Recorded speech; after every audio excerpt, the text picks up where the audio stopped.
The 14th Congress of the All-Union Communist Party Bolsheviks in December 1925 emphasized the importance of industrialization as a means to transition from feudalism to socialism, escape capitalism, eliminate technical economic backwardness, and develop the national working class. By the late 1920s, industrial restoration in Kazakhstan was completed, but the overall industrial level remained low, with agriculture dominating the economy. The initial phase of industrialization in Kazakhstan focused on extractive industries, with scientific expedition working to explore natural resources. Major non-ferrous metallurgy enterprises such as Shymkent lead factory, Balkhash copper smelting works, Achisai Polimento plant, Dyskazgan copper smelting works, and Uсть-Kamenogorsk lead zinc plant were established in Kazakhstan. The region also played a significant role in the coal and oil extraction, with Karaganda becoming the third largest coal base in the USSR. The development of the chemical industry and the expansion of transportation, particularly railways, were integral to industrialization. Chemical plants such as the restored Shymkent pharmacological factory and the newly constructed Aktyubinsk chemical plant contributed to the industrial growth. The building of the Turkestan-Siberian Railway, connecting Siberia with Central Asia, was completed in April 1930. Goloshokin, the leader of Kazraikom from 1925 to 1933, implemented the Small October policy, which emphasized the development of Kazakhstan as a raw material region with a focus on extractive industries. However, politicians like Sadvakazov advocated for the comprehensive development of industries, utilizing the region's natural resources and workforce, and opposing mass migration of workers from other parts of the USSR. Negative consequences of industrialization in Kazakhstan included the dominance of extractive industries, the absence of the enterprise for oil, gas, non-ferrous metals, and machine building, as well as the underdevelopment of light and food industries, leading to a reliance on imports. Additionally, the influx of settlers from other regions caused population shifts, and the share of ethnic Kazakhs decreased due to factors such as famine and migration, reaching 38% by 1939. Industrialization in Kazakhstan, with its focus on transforming the economy and promoting urbanization, created the conditions and ideological groundwork for the implementation of collectivization. The influx of people to cities, centralized planning, and the economic importance of agriculture all contributed to the Soviet government's push for collective farming as a means of modernizing and controlling the agricultural sector.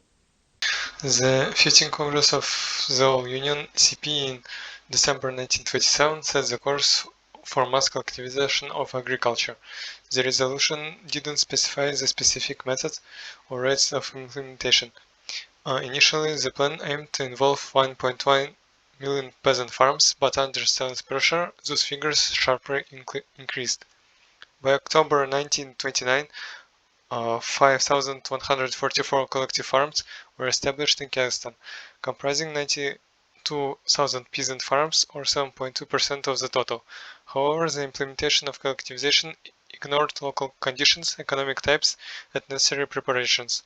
Forced settling was introduced, affecting nomadic and semi-nomadic farms, with 87,136 farms settled in 1930 and about 242,000 by 1933.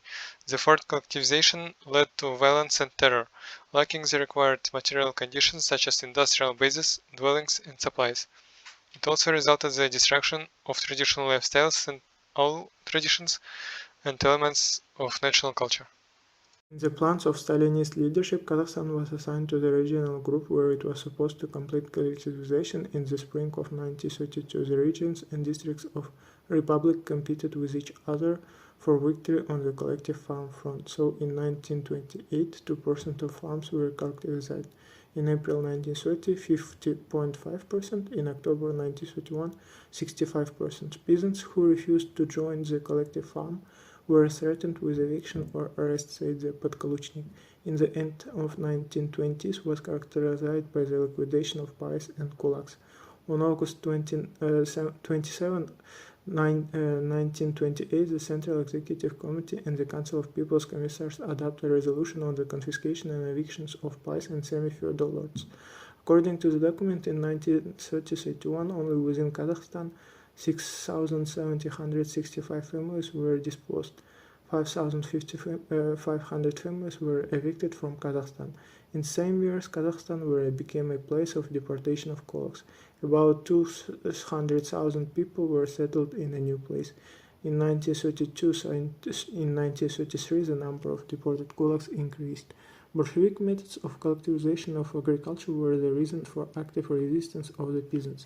The manifests itself in various forms: refusal to join collective farms, liquidating their farms and moving to cities and towns, roaming from a place to other regions of the country or abroad, and the murder of activists to the collective farm movement and workers of party and Soviet bodies. If in 1929 the peasants' uprising basically looked like a local armed opposition, but in the winter and spring of 1930 the uprising had a broader and more general character.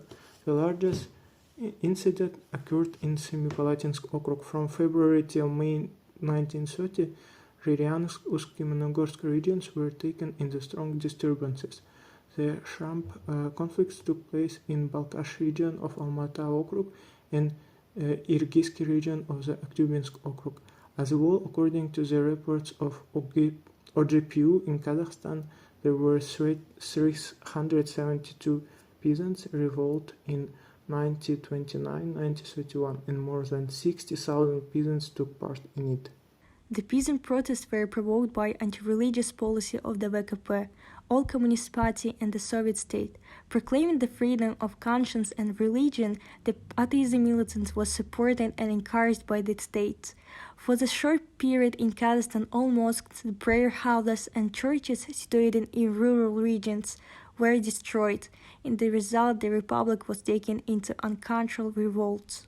According to the information of the OGPU, the punitive organs of those years, for a period of 1929 till 1933 in Kazakhstan, from the number of participants of uprising, 3,386 were sentenced to be shot, and 30,151 people were condemned to be imprisoned and to be sent into concentration camps within 3 to 10 years. The families and clans were subjected to the repressions. In 1931 to 1932, in the Republic, the starvation was broken out.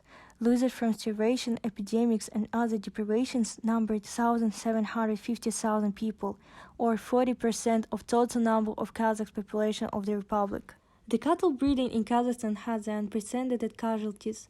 By the 1st of January 1933, in the Republic there were about 4.5 million heads of cattle instead of 40.5 million heads on the eve of collectivization. About 1 million people roamed outside the Republic. 616,000 of total number didn't return, and 414,000 returned to Kazakhstan. The previous number of Kazakhs' population was restored after 40 years in 1969. That was the price of collectivization for the Kazakh people.